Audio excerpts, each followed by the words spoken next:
Shocking. Woman chided for upholding white supremacy in new Karen film. A group of white women were accused of upholding white supremacy because they expressed shock over a racist encounter involving a black Lyft driver. Extraordinary scenes from a new documentary show. The deconstructing Karen film centers around the white women as they attend a bizarre dinner party in Denver, Colorado that's hosted by Race to Dinner co-founders Regina Jackson and Sarah Rayo. Wait, isn't this that thing I talked about months ago, where people spend up to maybe hundreds of dollars trying to decipher white supremacy? What happens when you don't talk about it? This is what happens when white people don't talk about it, is you have racist dog whistle tropes like this that actually perpetuate and perpetuate and perpetuate. So I did not come on this show to sit here and argue with another white man. That's one of the reasons that we don't even engage with white men at Race to Dinner. Because quite honestly, if white men were going to do something about racism, you had 400 years. You could have done it. Okay?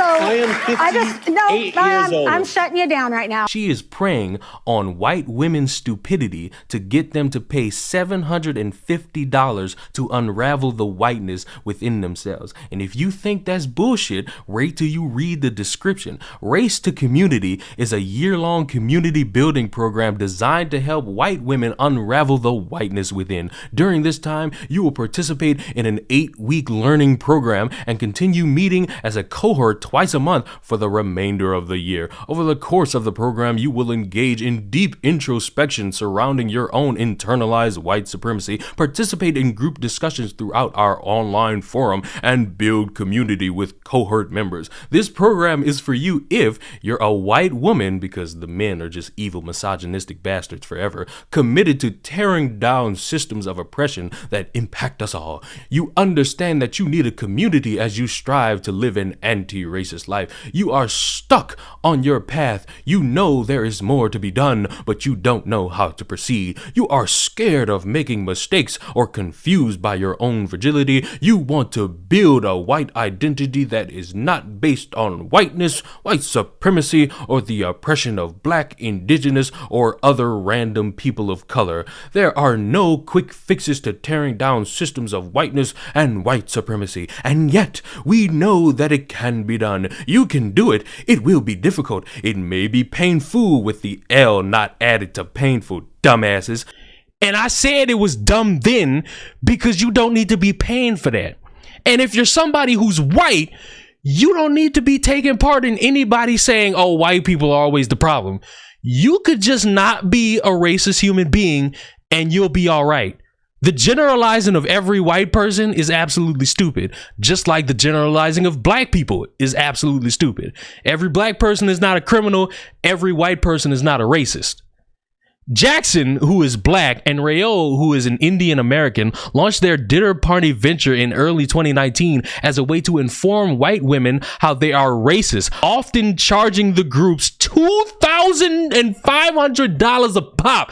The documentary, which aired on Canada's CBC network Friday, filmed one of the events and promoted it as the wildest dinner party of their lives, as the white women were captured beating themselves up over how they handle racism. At one point during the dinner, Rayo told the guests how a black Lyft driver in Charleston, South Carolina, once told her to put her hands up and not to make any trouble if they happened to be pulled over by the police. He actually told you that? Oh God, that's insane, one of the shocked guests said. That's the way he lives. That's his reality, Jackson hit back. When the guest clarified she didn't mean the driver was insane, but rather the situation, Rayo jumped back in and asked the group of white women to stop acting shocked because of great job, New York Post, because it was part of white feminism. No, it's not.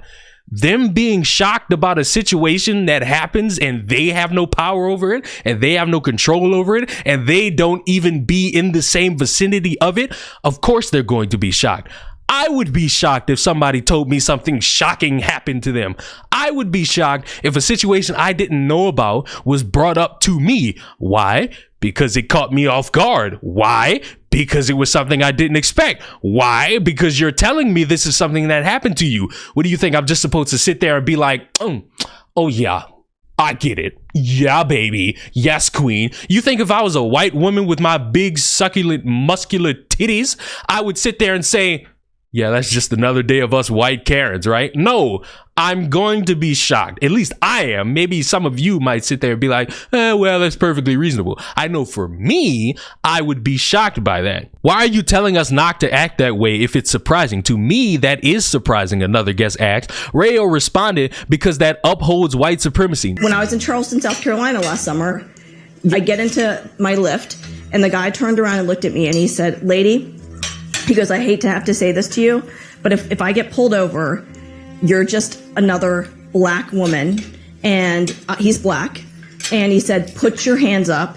Do as they say. Do not make any trouble. He actually told you that. Yeah, of course. Oh, dear God. Of course. To protect her. To protect him and to protect me. Where were you? That's the life he lives. And that's his reality. But that's insane. But that's his reality, whether it's insane or not. No, I'm not saying he's insane. I'm saying I get it. Insane. But what we're saying is this is America. I want to ask also to stop acting shocked. So part of white feminism is acting so surprised when we tell you. But it is. Why are you telling us not to act the way that we act if it is surprising? No, the fuck it doesn't. How are you going to tell people how to react to something they don't know about? That is the appropriate reaction to where you are completely oblivious to people and the things that happen to them. That is not something where you're going to sit there and get mad at somebody because they're shocked. They're trying to hold some form of relation to you and trying to show you comfort, but you're belittling them and saying, oh, it's just another day of being a white supremacist, white feminist who does nothing and always wants to hold down the people of color. This is the fucking reason why people have such animosity towards each other, because you got all these people who want to help fight against white supremacy and they're charging people $2,000 fucking dollars to do it, and they seemingly spend all this time trying to cry victim and getting mad when white women react appropriately. It would be different if the white woman get told of some story of a white person being racist to one of these people and they said, that's what you get. I think we'd all agree that anybody who responds like that is absolutely dumb, but they're shocked it happened to two women. They're shocked that it happened to anybody. Maybe it's their first time hearing about something like this happening in a long time. We don't know. I don't know. They don't even know. It's people reacting to something they're being told. You want them to just sit there and be stone-faced? You want them to go out half naked and say, we will no longer stand for this white supremacy. They're giving you a reaction, and it's an honest one. When people of color trust you enough to tell you their story, believe us without expressing shock, because when you express shock, it pushes you away from the blame. First of all, 3 strikes you out. First thing first, when people of color trust you enough to tell you their story, majority of the time, some of these people are lying. Jessie Smugglenuts, the girl who tried to fake a hate crime because apparently nobody paid attention, so she tried to burn down a bathroom. The girl who was at Duke or BYU claiming she heard the N-word, and magically in a crowd full of all these people and all these individuals who are teenagers and 20-year-olds who are ripe for the picking to be white saviors didn't report on any of that. Investigative journalists found nothing, and everybody ran like it was the truth, and that was all bull, and it was confirmed to be bull. Yeah, people will lie to you about experiences that happen. They will over exaggerate. They will say something happened when it actually didn't. You have countless examples of that, and somebody saying maybe that's not the case is an honest reaction. Somebody being shocked about something being told to them is an honest reaction. It does not push anyone away from the blame, especially if they didn't contribute to the problem. That's like saying, oh, a black person robbing a white person, and then that white person tells that story to a bunch of black people, and the black people say, what? That happened? Now we can flip that and say it's on you because you're acting shocked and you're taking away from their story and you're making them feel a certain way because you're not sitting there and getting on your knees and saying, I'm so sorry, massa. Please don't whip me because of somebody else. You're generalizing a bunch of people and you're getting pissy at somebody having an appropriate reaction. The guest hit back saying Rayo's justification made her very angry. Jackson then backed her co-host stance, telling dinner guests that she doesn't expect expect a damn thing from white women because they've never done anything for her. I expect nothing of you because you have never given me anything, Jackson said. I can't trust you. One guest then questioned how they could come together when Jackson expressed such sentiments, asking, if we had a real heart-to-heart, would you still never trust me? When the guest doubled down and asked if she'd ever trust a white woman throughout her life, Jackson responded, let me put it this way. The ones I have trusted have come back to disappoint me. So the answer is no. The Deconstructing Karen documentary bills itself as delivering some cold hard truths to white women as a way to inspire them to acknowledge their own racism and complicity in white supremacy. So it's just like that dumbass documentary from a couple of months ago. What it was, everything's gonna be all white. It was this thing to help inspire white people, to show them that they're all liars, that they're all bigots, that they're all individuals who do nothing but spread negativity and anguish and anger and sadness towards the black community. Yet it proved and did nothing. A lot of people came at me because I said in those videos I talked about that it made me hate being black, because every single day waking up 24/7 and hearing about, oh, I'm a victim, oh, I have to suffer because of white supremacy, oh, my life is this, oh, the only reason my life is so miserable is because of white people. Yet you seemingly never want to answer for the black people that do the exact same things as white people, other than saying, oh, it's all rooted in everybody being poor. No, this whole concept, this entirety of a documentary, this entirety of the idea of charging women $2,000 to just sit there and say you don't trust them and expect them to walk out and say,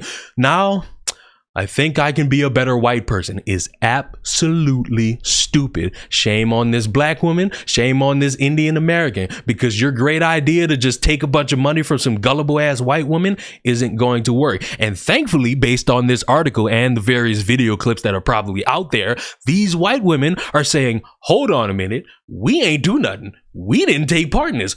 We didn't do you no wrong, so leave us the fuck out of it. But because we got a bunch of people who want to play the victim mentality, we got people who want to say, hey, you standing up for yourself? You saying something that is not just buying into my story? Oh, no. That's white supremacy. That you playing into that. You playing into white supremacy. At the end of the day, how in the blue hell do y'all expect anybody to ever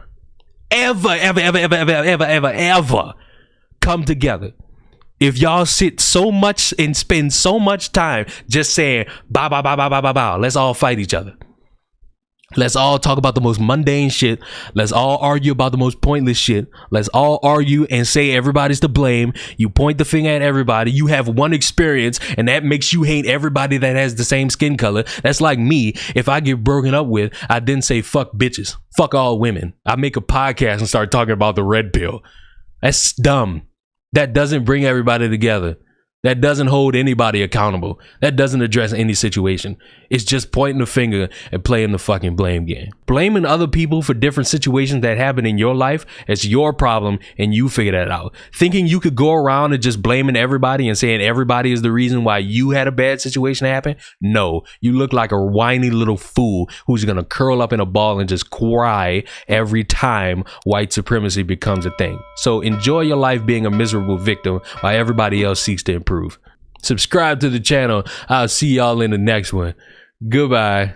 Hey, if you enjoyed that, follow me on Twitch to see more exclusive rants that I do at random. Bye.